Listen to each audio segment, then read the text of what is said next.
السلام علیکم جی، کیسے ہیں آپ سب؟ امید ہے خیر عافیت سے ہوں گے۔ تو چلیے پڑھتے ہیں ناول کی جانب۔ پرے دفع ہو تم بدتمیز، ہانیہ نے اس کے کندھے پر تھپڑ رسید کیا۔ اچھا یار، کچھ نہیں کہہ رہی میں، تم شرماؤ مت، ثنائیہ نے کہتے ہوئے دوبارہ اپنا رخ سڑک کی طرف کر لیا۔ اچھا تو کب جاؤ گے پھر یالی کی طرف؟ ہانیہ نے اسے مخاطب کیا۔ شاید 2 دن بعد، وہ سوچتے ہوئے بولی۔ چلو ٹھیک ہے، اب میں چلتی ہوں، ابھی 2 دن ہیں، بعد میں تمہاری پیکنگ کرواؤں گی۔ ابھی میں یالی کو بتا کر آتی ہوں کہ تمہیں راضی کر لیا ہے میں نے، ہانیہ دانت نکال کے مزے سے کہتی ہوئی واپس پلٹ گئی۔ ثنائیہ جو اسے دھیمی مسکراہٹ کے ساتھ دیکھ رہی تھی، اس کے جاتے ہی فوراً اس کی مسکراہٹ سمٹی تھی۔ کتنی طاقت ہے نا اس ایک مسکراہٹ میں، جو ہر درد، ہر تکلیف، سب کچھ چھپا لیتی ہے، وہ سوچنے لگی۔ وہ مسجد کے ایک کونے میں بیٹھا دعا کے لیے اپنے ہاتھوں کو پھیلائے ہوئے تھا۔ مسجد میں لگے بلبوں کی روشنی اس کے چہرے پر پڑتی اس کے چہرے کو روشن کر رہی تھی۔ اس کی کالی بڑی اور گول آنکھیں، جن میں اس وقت نمی تھی، بلب کی روشنی پڑنے کی وجہ سے کسی چمکیلی چیز کی طرح چمک رہی تھی۔ سیاہ کالے بال شاید سجدے میں جانے کی وجہ سے پیشانی پر بکھرے تھے۔ ستوا ناک، ہلکے گلابی لب اور چہرے پر موجود ہلکی ہلکی بیئرڈ اسے اور خوبصورت اور ایک پرکشش مرد بناتی تھی۔ وہ آہان میر تھا، ایک 25 سالہ جوان مرد۔ یا رب، کافی دیر بعد اس کے خاموش لب ہلے تھے۔ اس نے اللہ کو پکارا تھا۔ چند لمحے پھر سے اس کے لب خاموش ہو گئے تھے۔ اس نے ایک گہرا سانس لیا تھا۔ یا ربی، اے میرے رب، وہ پھر سے دل میں بولا۔ آپ کو تو سب معلوم ہے نا یا اللہ، میں مجبور تھا، میں اس کی زندگی خراب نہیں کر سکتا تھا، اس لیے، صرف اس لیے میں اس سے دور ہو گیا، یا یوں کہوں کہ آپ نے ہی اسے مجھ سے دور کر دیا تھا تاکہ اسے تکلیف نہ ہو۔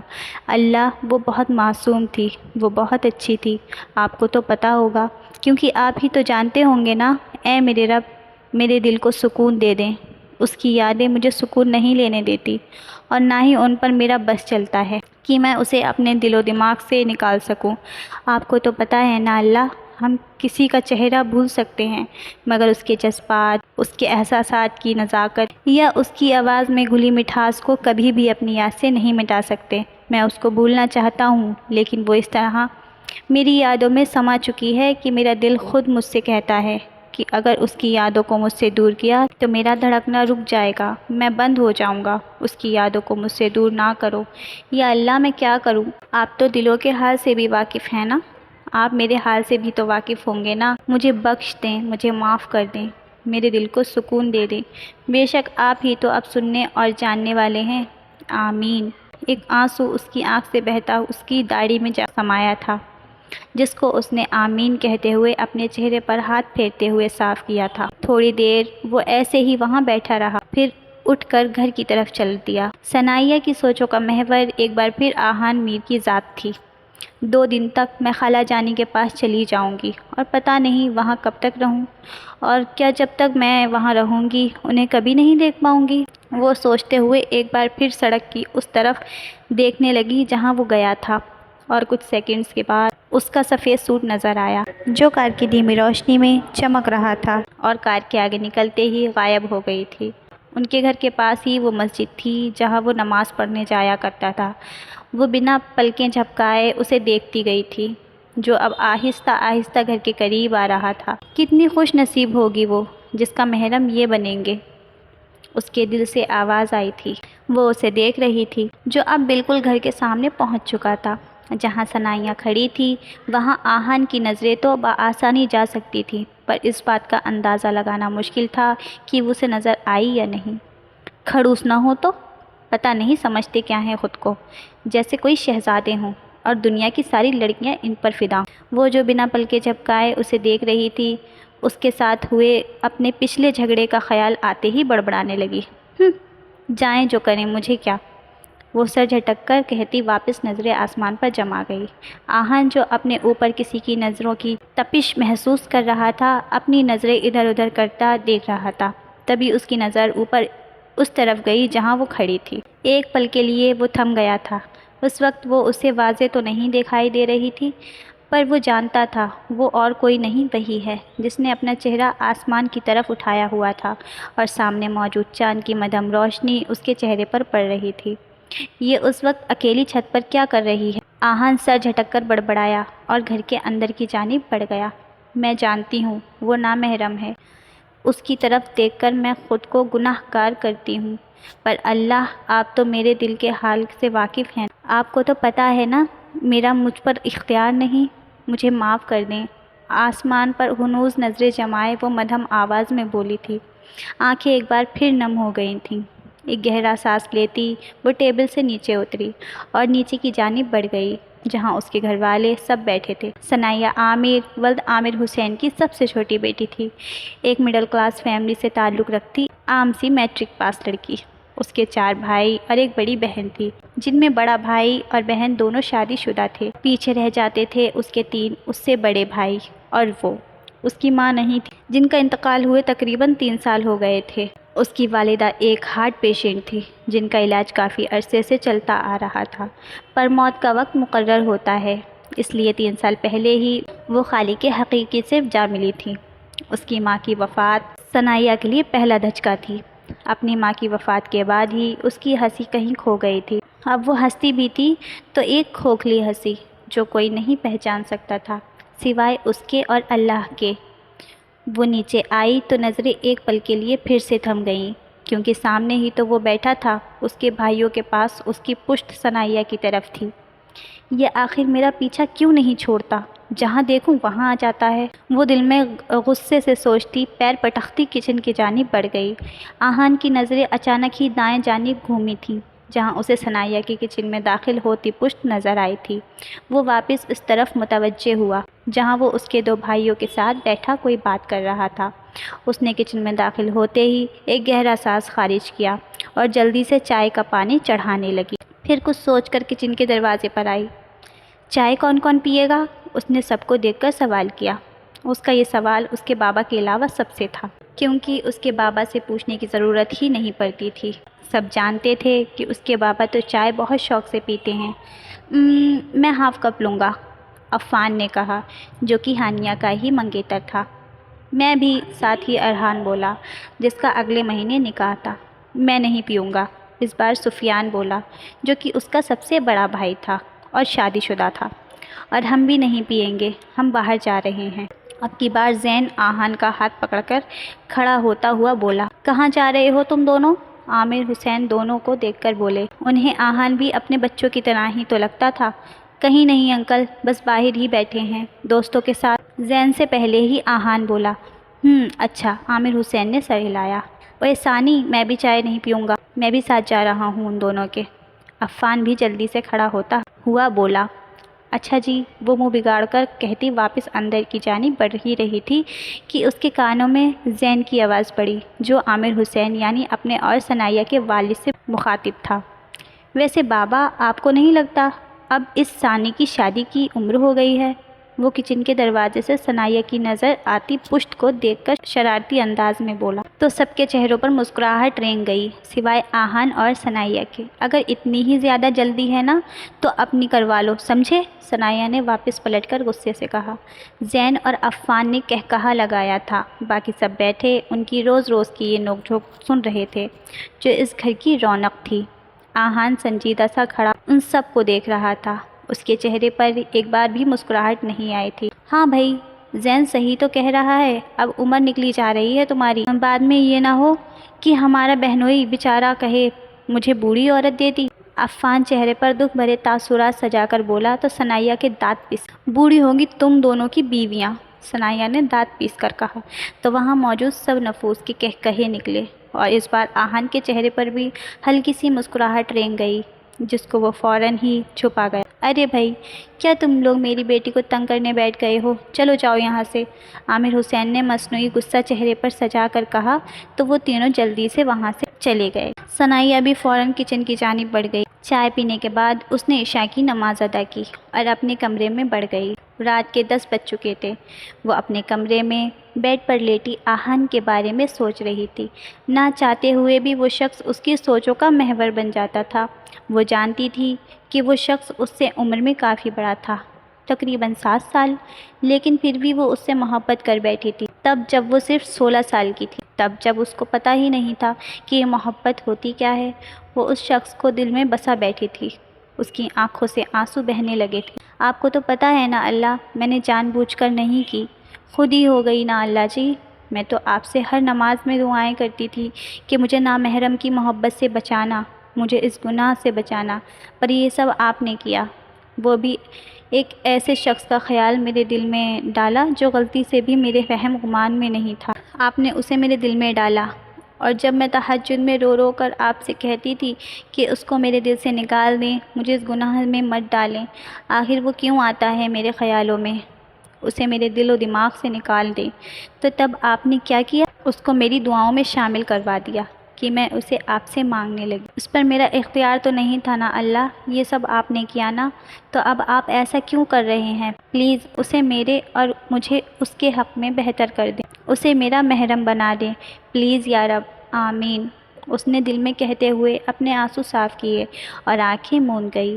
رات کے 1 بجے کا وقت تھا۔ یہ منظر ملتان شہر کا تھا، جہاں سنسان سڑک پر ایک گھر کے سامنے کالے رنگ کی کار کھڑی تھی، جس کے بونٹ پر کوئی بڑے مزے سے بیٹھا سامنے ہی موجود اپنے گھر کے اندر کھڑے گارڈ کو دیکھ رہا تھا۔ خان بابا، اب تو میرے ہٹلر باپ بھی سو گئے ہوں گے، اب تو اندر آنے دیں، مجھے نیند آ رہی ہے۔ کیا چاہتے ہیں آپ کہ یہیں کار پر ہی سو کر رات گزار دوں؟ وہ کار کے بونٹ سے سر اٹھا کر مزے سے بولا، ایسے جیسے وہ وہاں انجوائے کر رہا ہو۔ سنان پتر، اب میں کیا کروں؟ بڑے صاحب نے سختی سے منع کیا ہے کہ آپ کو گھر میں داخل نہیں ہونے دینا، نہیں تو مجھے نوکری سے ہاتھ دھونا پڑے گا۔ دروازے کے پار کھڑے گارڈ نے صاف گوئی سے کہا، یار خان بابا کچھ تو خیال کر لیں، یار خان بابا کچھ تو خیال کر لیں، فیمس بنتا ہوں، چپے چپے پر میرے فینس رہتے ہیں، اب اگر ان میں سے کسی نے مجھے یہاں ایسے دیکھ لیا تو کیا امیج رہ جائے گی میری ان کے سامنے کہ the famous social media star اپنے گھر سے بے گھر کر دیا گیا ہے۔ وہ مصنوعی خفگی سے بولا، سنان پتر، تو پھر آپ کو خود ہی خیال رکھنا چاہیے تھا نا اس بات کا، اب میں کیا کر سکتا ہوں؟ آپ خود ہی صاحب جی کو اتنا تنگ کرتے ہو، اس لیے وہ سزا دیتے ہیں۔ گارڈ نے مصنوعی دکھی لہجے میں کہا، خان بابا جیسی وہ سزائیں دیتے ہیں نا، مجھے تو شک ہونے لگ گیا ہے، کہیں وہ میرے سوتیلے باپ نہ ہوں، تفتیش کروانی پڑے گی اب تو۔ وہ گاڑی کے بونٹ پر سیدھا ہو کر بیٹھتے ہوئے پرسوچ آواز میں بولا، ارے سنان پتر یہ کیا کہہ رہے ہو؟ صاحب جی نے سن لیا نا کہ آپ ایسے اول فول کہہ رہے ہیں تو آپ کو ہمیشہ کے لیے ہی گھر سے باہر سلائیں گے۔ گارڈ نے ڈرتے ہوئے کہا، ارے خان بابا میں کہاں اول فول کہہ رہا ہوں، اب آپ خود ہی بتائیں، کیا سگا باپ کبھی اپنے اکلوتے بیٹے سے ایسا سلوک کرتا ہے؟ نہیں نا، تو ظاہر ہے چاولوں میں کچھ تو پیلا ہے، اب تو پتہ لگانا ہی پڑے گا، کل ہی ماما کو اپنے سر کی قسم دے کر پوچھوں گا، وہ بتائیں گی اب سچ۔ وہ دماغ میں نہ جانے کون سے منصوبے بناتے ہوئے بول رہا تھا، اور گھر کے اندر کھڑا گارڈ بس اسے دیکھ کر رہ گیا۔ ویسے سنان پتر، دال میں کچھ تو کالا ہے یہ تو میں نے سنا ہے، پر یہ چاولوں میں کچھ پیلا ہے اس کا کیا مطلب ہوا؟ گارڈ نہ سمجھی سے بولا، ارے خان بابا اب دال مجھے پسند نہیں ہے نا، اس لیے میں نے محاورہ اپنی پسند کا بنا لیا، دیکھ لیں اب اللہ نے کتنی ایکسٹرا عقل سے نوازا ہے مجھے۔ وہ مزے سے کہتا واپس کار پر لیٹ گیا، اور خان بابا بس اسے دیکھ کر رہ گئے اور پھر اپنی کرسی پر جا کر بیٹھ گئے۔ وہ سنان مرزا تھا، the great social media star, عمر 24 سال کے قریب۔ وہ انتہائی کم وقت میں سوشل میڈیا پر بہت زیادہ شہرت پانے والا انسان تھا۔ دنیا کے تقریباً ہر کونے میں ہی اس کے فینس موجود تھے۔ اس کے انسٹا اکاؤنٹ، فیس بک اکاؤنٹ، ٹک ٹاک اکاؤنٹ، ٹویٹر اور بھی دوسرے سوشل میڈیا اکاؤنٹس پر ملینز کی تعداد میں فالوورز تھے۔ نہ صرف لڑکیاں بلکہ لڑکے بھی اس کے دیوانے تھے۔ اس کے ڈی ایمز اس کے فینس کے میسیجز سے بھرے ہوئے تھے، پر اس کو کبھی اتنا وقت ہی نہیں ملتا تھا کہ وہ جا کے ان میسیجز کو دیکھے یا رپلائی کرے۔ وہ گاڑی پر لیٹا آسمان کو دیکھ رہا تھا۔ آج ہی اسے ایک مشہور برانڈڈ کمپنی سے ماڈلنگ کی آفر آئی تھی، اور وہ سوچ رہا تھا کہ وہ جائے یا نہ جائے۔ تبھی اس کا موبائل رنگ ہوا۔ اس نے ٹی شرٹ کے اوپر پہنی ہوئی بلیک کلر کی جیکٹ کے اندر کی جیب سے اپنا موبائل نکالا۔ سامنے ہی موبائل کی اسکرین پر میرا بابو کالنگ جگمگا رہا تھا۔ اس نے کال ریسیو کر کے موبائل اسپیکر پر ڈالا اور اپنے سینے پر رکھ کر واپس آسمان کو دیکھنے لگا۔ السلام علیکم بھائیو۔ کسی لڑکی کی چہکتی ہوئی آواز اس کے کانوں میں پڑی تو اس کے لبوں پر گہرا تبسم بکھرا، پر اندھیرے میں واضح دکھائی نہ دیا۔ ہاں چڑیل، بولو، سو گئے داروغہ جی یا جاگ رہے ہیں؟ وہ منہ بگاڑتے ہوئے بولا تو بالمقابل نے کہا لگایا، ہا ہا ہا، سو گئے ہیں، آ کر دروازہ کھلواتی ہوں، ٹھیک ہے؟ جلدی کرو، میرے پیٹ میں اب چوہے جنگیں لڑ رہے ہیں۔ وہ گہرا سانس لے کر بولا۔ ہاں تو کس نے کہا تھا بابا کی بات نہ ماننے کے لیے؟ اگر ان کی بات مان لیتے تو اب ایسے گھر کے باہر نہ کھڑے ہوتے بلکہ اپنے کمرے میں آرام فرما رہے ہوتے، اس نے مصنوعی خفگی سے کہا تو سنان نے منہ بسورا۔ میری اماں نہ بنو تم، بس جلدی سے اندر بلواؤ مجھے، نہیں تو جو کھانے کی چیزیں منگوائی ہیں نا وہ بھول جاؤ، میں وہی کھا لیتا ہوں۔ ارے نہیں نہیں، میں بس ابھی کھلواتی ہوں دروازہ، باہر تک آ گئی ہوں، بس 2 منٹ اور، خبردار جو میری چیزوں کو ہاتھ بھی لگایا تو۔ وہ وارننگ دیتی کال کٹ کر گئی۔ بڑی آئی چڑیل، سنان نے بڑبڑاتے ہوئے سر جھٹکا اور پھر مسکرا کر کار سے جمپ لگائی کیونکہ سامنے ہی گھر کا دروازہ کھل چکا تھا۔ ویسے ماں باپ رات میں بچوں کو گھروں سے باہر نہیں جانے دیتے، اور واحد ایک میرا باپ ہے جو جب دیکھو مجھے گھر سے بے گھر کر دیتا ہے، وہ بھی رات کے وقت۔ سنان ٹی وی لاؤنج میں داخل ہوتے ہوئے اپنے سامنے چلتی لڑکی کی پشت کو دیکھ کر بولا تو وہ پلٹی۔ اس کے ہاتھوں میں وہ 3 بڑے بڑے شاپر تھے جو کھانے کی مختلف چیزوں سے بھرے پڑے تھے۔ جب بچے آپ جیسے ہوں گے نا تو ماں باپ نے یہی کرنا ہے۔ وہ کمر پر ایک ہاتھ رکھ کر سنان کو گھور کر بولی تو سنان نے اسے دیکھا۔ تم تو رہنا ہی صدا کی بھی دشمن، چڑیل۔ سنان اسے گھور کر کہتا کچن کی جانب بڑھ گیا۔ چڑیل ہوگی تمہاری ہونے والی بیوی، وہ چڑھ کر بولی تو سنان نے پلٹ کر اسے دیکھا جو اسے اپنی بڑی بڑی بری آنکھوں سے گھور رہی تھی۔ سفید شلوار قمیض میں ملبوس، لال رنگ کا دوپٹہ گلے میں ڈالا ہوا تھا۔ تیکھے نین نقوش کی حامل وہ لڑکی اس کی چھوٹی بہن یالے نور تھی، جو عمر میں تو اس سے 5 سال چھوٹی ہی تھی، پر اس پر حکم ایسے چلاتی تھی جیسے سنان سے 5 سال بڑی ہو۔ تم نہ میرا سر نہ کھاؤ اب، اور چل کے کھانا گرم کر کے مجھے دو۔ وہ حکم صادر کرتے ہوئے کچن میں پڑے ڈائننگ ٹیبل پر جا بیٹھا۔ یالے نے اسے گھوری سے نوازتے ہوئے فریج سے کھانا نکالا اور اوون میں رکھا۔ ہاں میں تو بھول ہی گئی، یالے پلٹتے ہوئے ایک دم چلا کر بولی۔